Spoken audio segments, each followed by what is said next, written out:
भटकती आत्मा।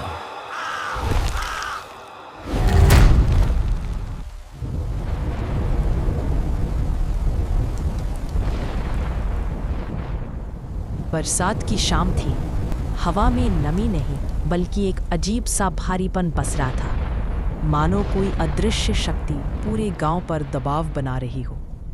आसमान में काले बादल एक दूसरे पर चढ़ते हुए ऐसे घूम रहे थे जैसे कोई विशाल प्रेत अपना आकार तय कर रहा हो।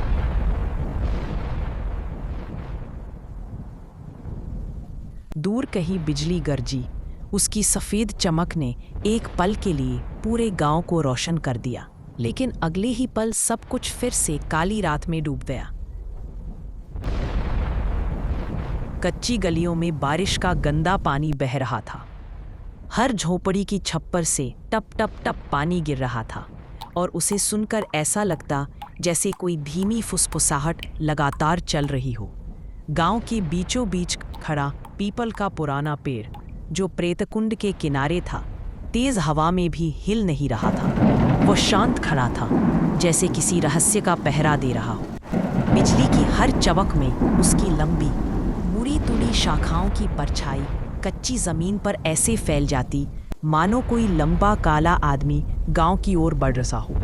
बारिश कभी तेज कभी हल्की पड़ रही थी, लेकिन अजीब बात ये थी कि वो प्रेतकुंड पर एक बूंद भी नहीं गिर रही थी, मानो मौसम भी उस तालाब को छूना नहीं चाहता था। तालाब की मिट्टी गीली और फिसलन भरी थी, लेकिन उसकी सतह एकदम शांत, कांच की तरह स्थिर। पीपल के नीचे गांव वाले जमा थे, कपड़े भीगे हुए, होंठ कांपते हुए, चेहरों पर डर की एक साफ परत। खामोशी सिर्फ बारिश, हवा की सीपी और दूर किसी कुत्ते की सूखी भौंक से टूट रही थी। अचानक एक तेज झोंका आया, पीपल की पत्तियां फड़फड़ाईं। लोगों ने ऊपर देखा। उन्हें लगा जैसे शाखाओं के बीच किसी का चेहरा चमका और गायब हो गया। हर किसी को एहसास था आज की बारिश कुछ लेकर आई है और कुछ ले भी जाएगी। चंदनपुर में हर शाम पीपल के नीचे चर्चा होती थी, पर आज बात अलग थी। पिछले 15 दिनों में प्रेतकुंड में 3 रहस्यमयी मौतें हो चुकी थी। गांव में जितने भी तालाब थे, मौतें सिर्फ उसी एक में हो रही थी। लकड़हारा सूरज बोला, काका, कुछ तो गड़बड़ है, ऐसा पहले कभी नहीं हुआ। मास्टर दिनेश बोले, ये पहली बार है कि लगातार एक ही तालाब में लोग मर रहे हैं। गांव वाले चुप थे। तभी एक अजनबी वहां आया, कंधे पर झोला, हाथ में लाठी, आंखों में चिंता।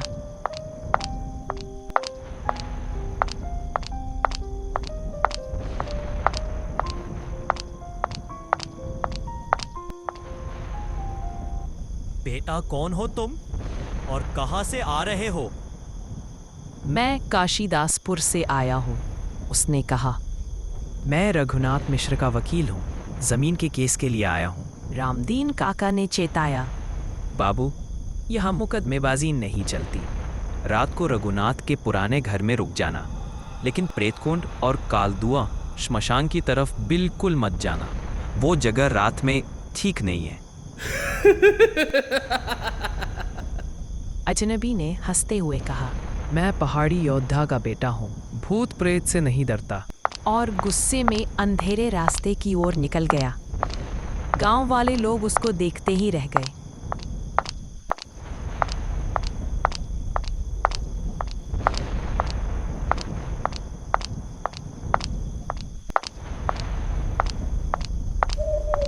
चलते चलते अचानक उसे एहसास हुआ किसी के कदमों की आवाज उसके कदमों के साथ साथ चल रही है।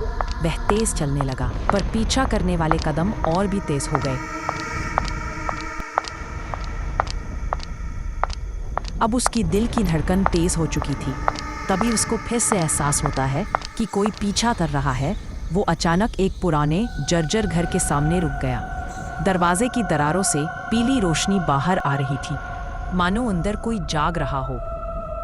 आसमान में काले बादल ऐसे छाए थे मानो पूरी रात किसी भयानक रहस्य को ढककर रखना चाह रही हो। बारिश रुकने का नाम ही नहीं ले रही थी। हर बूंद की टकराहट जैसे चेतावनी दे रही हो कि आज की रात सामान्य नहीं है। अचानक बिजली की जोरदार कड़कड़ाहट हुई।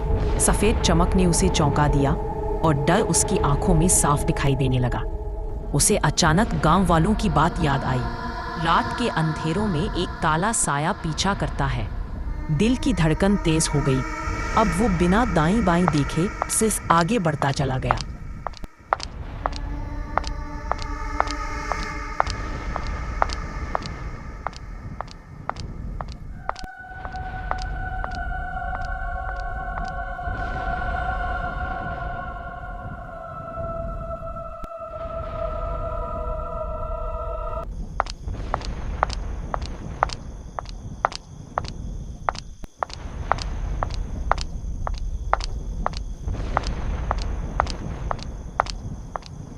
अचानक उसके सामने एक विशाल धुएं से बनी काली आकृति खड़ी हो गई।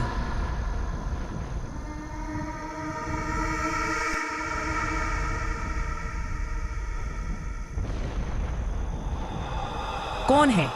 वो चिल्लाया, पर जवाब में सिर्फ खामोशी थी। वो न बोली न रुकी, बस उसकी ओर बढ़ती चली गई।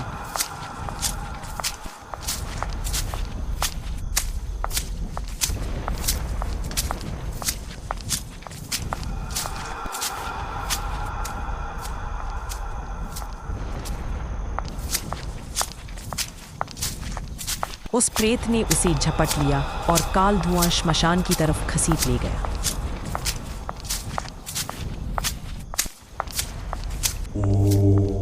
काली कपाली, भ्रूण रक्तधारिणी श्मशान की रानी, रक्तशायिनी तुम जागो जागो, शवनाथ सुनो, घंटा एक बार, घंटा फिर दो, मृत मार्ग के द्वार खोलो, आओ ओम। उसने परदेसी को खंभे से बांधकर कहा, अब तेरी आखिरी घड़ी है। प्रेत कुंड की आत्मा शक्ति से मैं अमर हो जाऊंगा। वहीं दूसरी ओर गांव वाले भी चिंता में हरिश्चंद्र बाबा के साथ श्मशान की ओर बढ़ चुके थे। गांव वाले कदम तो आगे बढ़ा रहे थे, लेकिन हर कदम के साथ डर और भारी होता जा रहा था। ऐसा लग रहा था मानो अंधेरा खुद उन्हें वापस मोड़ देना चाहता हो। मौत का सन्नाटा रास्ते पर पसरा था। हवा भी जैसे चेतावनी दे रही थी, जहां लौटने की उम्मीद ना हो वहां मत जाओ।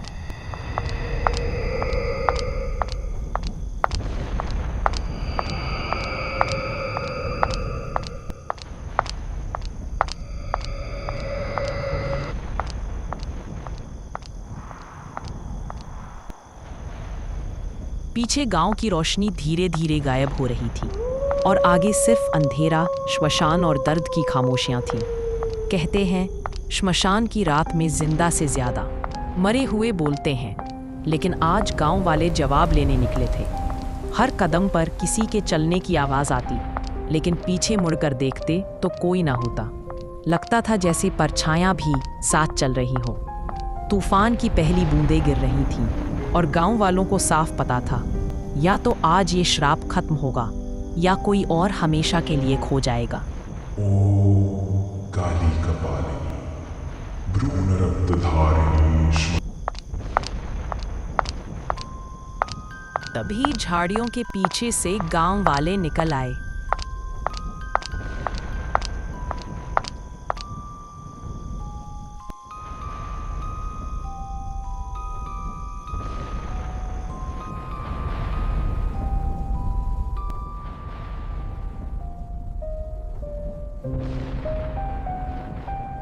हरिश्चंद्र बाबा गरजे, लाला दयाशंकर, तुमने गांव वालों की मौत बेच दी।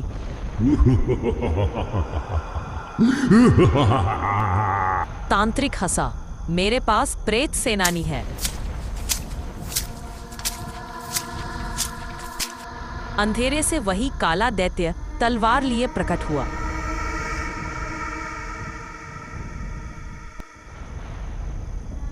लेकिन मास्टर दिनेश ने जलती मशाल उसके ऊपर दे मारी। दैत्य चीखते हुए आग में जलने लगा।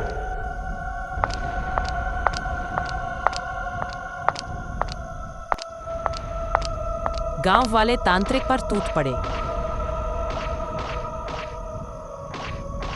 उसकी चीख गूंजती रही, मैं अमर होऊंगा, अमर। और वह वहीं खत्म हो गया। गांव वाले परदेसी को रस्सियों से आज़ाद कर रहे थे, तभी हरिश्चंद्र बाबा बोले, आज चंदनपुर का एक बड़ा अभिशाप खत्म हुआ। अब कोई भी रात को प्रेत कुंड की ओर नहीं जाएगा।